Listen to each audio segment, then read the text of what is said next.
masaya po pala tumulong sa mga estudyante, lalo na po ang mga bata. Kagaya na lang po ng peer tutoring na nakakatulong po ako sa pagsagot ng mga simple assignments, nakakasagot po sa mga katanungan nila.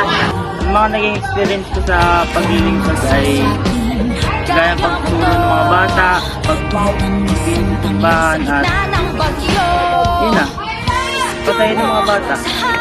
Natutunan ko po ay maging maalala sa akin.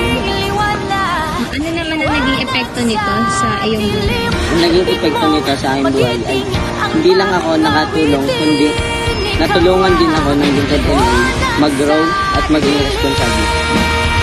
Ang naging epekto naman nito sa aking buhay is yung time managing. Super mahalaga talaga kasi yun sa ngayon. Kasi nga, sabay sa mga activities sa school, pero nasisingit pa rin naman yung lingkod MA.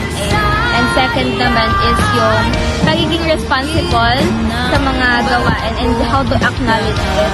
And third is yung pakikipag-socialize sa mga tao, especially dun sa mga kabarangay na kailangan natin para din mag-grow tayo.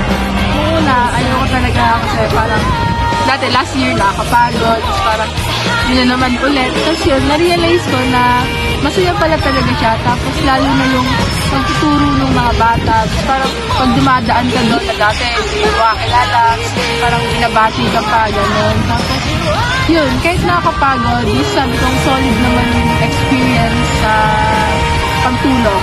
Socialization is the key for a good and harmonious relationship between a community is having a bond together.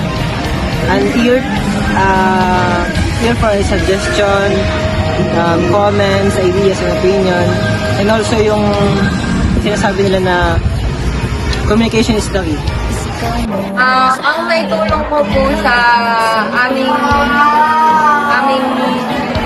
apostolate area ay yung nagturo po kami sa mga bata, naglinis ng aming barangay at nakilahok sa mga gawain ng mga pamatatanda na kung saan ay may natutunan ako at yung mga kasama ko. Ang naging epekto sa akin ng buhay ay nagkaroon ako ng time managing and nagkaroon ako ng socialize ng mga natutunan kong isalabuha sa mga bata na dati ay hindi ko magawa. Mas napalapit ako sa kanila.